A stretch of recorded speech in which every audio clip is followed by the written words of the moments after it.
Lifting weights and working on those pumps feels good, no doubt about it.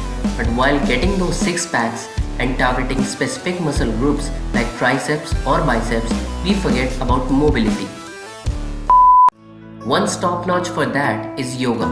Whether it be respiration, energy, and vitality, or stretching, yoga gives you all. Yoga for weight loss is preferred by many. Yoga is great for your mobility and overall muscle strength and tone. So let's get started.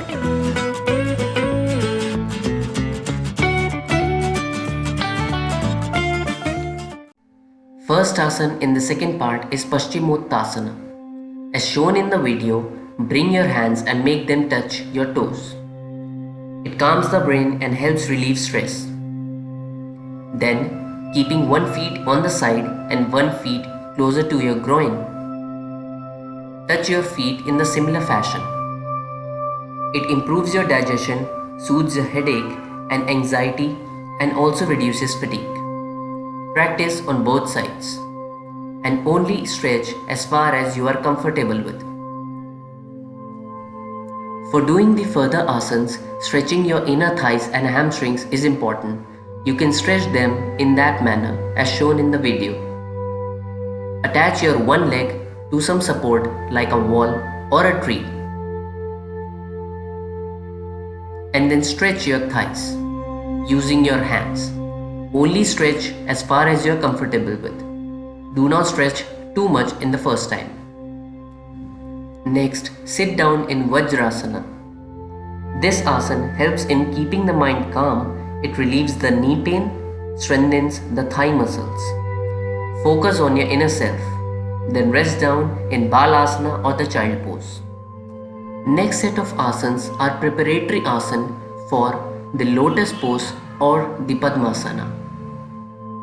While stretching your left toe, grab it with your left hand and twist your back a little bit.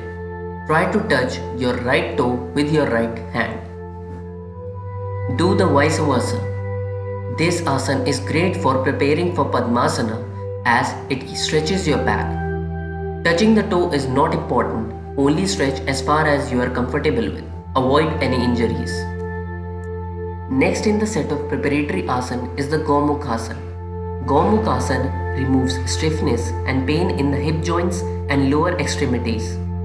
The position of arms stretch the shoulders, armpits, triceps and chest, therefore relieving stiff shoulders and neck. Gomukhasana also leads to Ardha Matsyendrasana. This asana strengthens and tones your obliques and abs. This pose energizes and strengthens the spine. Next set of asana are great for inner thigh flexibility. Forming somewhat a T shape, lie on the ground, stretching the foot 90 degrees to each other. This relieves the back pain and is great for spine mobility. Do hold for at least 2 to 3 seconds. Do the same for both the sides. Try to feel the energy that yoga generates within you. Do not forget to use a yoga mat or simple towel to prevent the earthening of energy.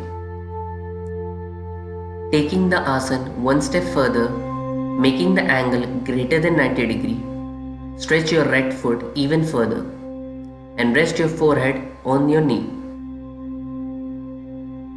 Hold it for 2 to 3 seconds, then go on the opposite side. These set of asanas are great for the spine mobility as well as inner thighs. Do practice this asana with a positive mindset as it prepares you for the lotus pose or the Padmasana.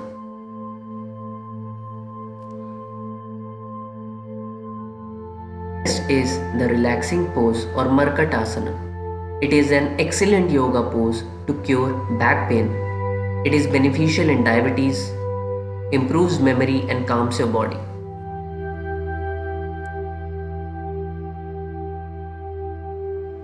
Next is the Shalabhasana.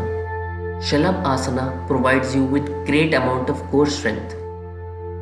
It improves the blood supply to the lower back and the neck muscles and relieving stiffness in this region.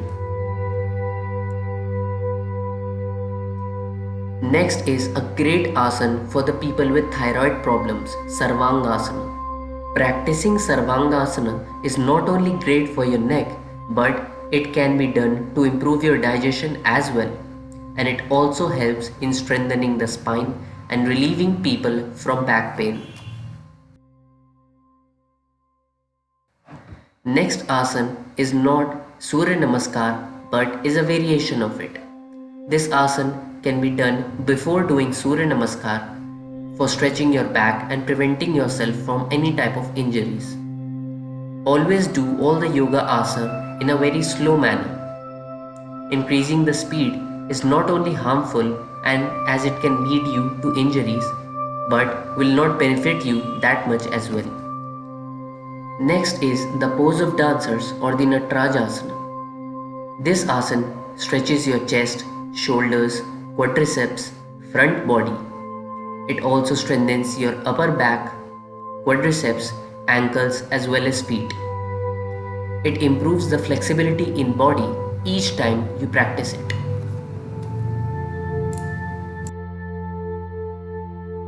Next comes the finisher asana or the Shirshasana. The biggest benefit of Shirshasana is that it is great for facial glow as well as preventing from graying of hairs and hair loss.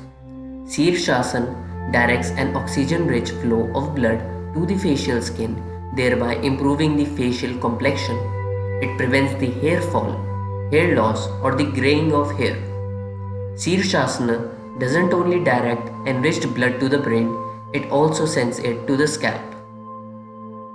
I have practiced many variations of Shirshasana in this video. You can do them as you prefer. Shirshasana is a little tough for beginners, so you can take the support of your friend in the starting, and with practice you will be able to do it alone as well. Practice yoga with an open heart and open mind. All the best.